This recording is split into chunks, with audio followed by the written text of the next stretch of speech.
Hi there, when it is currently the 16th of April 2015. Notice I put the Japan weather outlook on the title here, and the main reason is I'm going to start to trying to have specific areas for each of the weather correspondents at westernpacificweather.com. We have a lot of people in the Philippines who are concentrating on the weather in the Philippines. I'm personally in Tokyo, Japan, so for some of the video updates outside of the big typhoon ones, just going to be talking about what's going on out here across the Japan area, and more specifically for the 100,000 mostly only English-speaking people in the U.S. military. So that's what we're going to be really talking about over the coming time here at Western Pacific Weather, something I'm trying to evolve and work into. So if you have any questions or suggestions and you are out here in Japan, either an expat, a foreigner, or part of the military, please let me know. That's really the big bulk of the English-speaking population out here, and the big bulk of the people that do watch these video updates across this area of the world. So yeah, with that said, thanks for watching here. We are continuing to track what is going on across northeastern Asia, one low after another. And really what we have been seeing the last several days is one storm. It moved overhead. It brought some widespread precipitation earlier this week here across Japan. That's what's way over there towards Hokkaido now. But now we've actually seen the separate low pressure area. It brought some severe weather already in parts of the Kanto area. Some hail was reported there on Wednesday night, and this one's still bringing a lot of instability. Do apologize for that little flash right there. That's just a little glitch in the satellite imagery. Don't, please, goodness, no heart people on here saying that that's something bigger than just a glitch on the satellite imagery. So this storm's continuing to flare up this convective weather, and you can see actually over much of central Japan, really nothing there, but it's back here towards the west where we are seeing those thunderstorms, and even across parts of Kyushu. I know Sasebo is just off there in northwestern Kyushu. You could be hearing a rumble of thunder or two during the afternoon hours, but this is mostly concentrated down here around the Kagoshima area. I know there's no American bases there, but yeah, most of this around the Kagoshima, Sakurajima, right in the middle of the bay, right at the end of my pointer there. So as we go ahead into Friday, I would like to say most of this is clearing up, but that's not really going to be the case, because what we have happening is our storm system. It's drifting off here towards the east, of course, but we have a separate low over the Sea of Japan, and along that we have this cold front stretching down towards the south. And with that, anytime you see a cold front, you do bring the risk of some thunderstorms, but more so, we're going to be looking at a lot of daytime heating out here along the Pacific coast of Japan, and some southerly moisture coming in.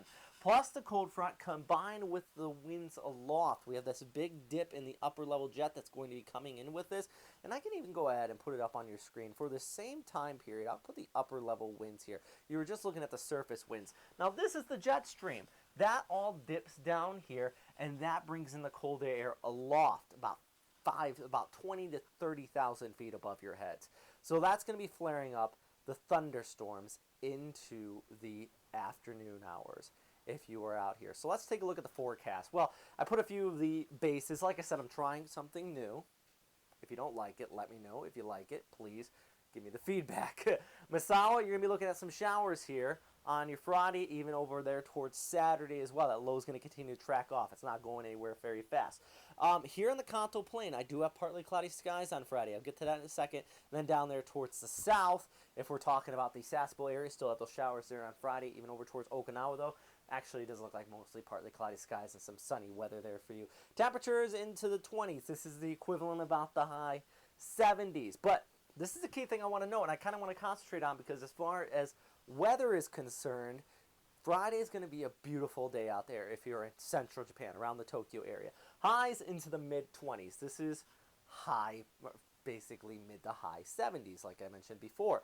But the thing is, you're going to be looking at morning, a little bit of haze. We plus have the yellow sand. I'll talk about that in a second coming through. A high of around 15 there in the early morning hours. Not high, just morning hours. High of about 25 into the afternoon. This is going to build up that heat on the surface. You get that cold air aloft. Thunderstorms going to start to flare up by the afternoon and even extending over towards the evening hours. They're going to be isolated, not widespread. You may hear the thunder over there, and you might be clear in your area. But the big thing is thunder and even the threat of hail going through the afternoon here on Friday if you are across the Kanto plain. So that's really what we're going to be looking at over the next 24 hours. Now, I did mention the yellow sand. That's because we have these westerly winds which are going to be coming in, and that's been carrying the dust all the way from the Gobi Desert. We've been seeing reports of yellow sand in parts of China, Beijing, nearly, I would say, whiteout conditions. It was snow, more of a brownout, with the yellow sand coming through here. And what we are looking at as the forecast is going to be calling for more of it. Now you can see here, actually I have that translated up. See here, what we have is that forecast from Sprintars, basically extending over Western Japan, heading into the weekend. And eventually it is going to continue to track off in that easterly projection before kind of fading out throughout the weekend. Big thing with yellow sand, if you have respiratory issues, do suggest to stay indoors, but more so if you want to go out, just stop at your local convenience store, the local Beanies, 7-Eleven, Lawson's, pick up some masks. It's going to cost you about 200 to 300 yen, Sanhaku yen, and that should just seal you up. No one's going to think you have the flu or anything deadly. This is a common thing in Japan. If you are a foreigner, it does look a little silly. I understand that. I wear a mask, and people always ask me what's wrong. It's because I don't want to breathe in that PM 2.5, and that's really going to be the big thing we're going to be looking at over the next several days. So, hey guys, let me know what you think of this little update here.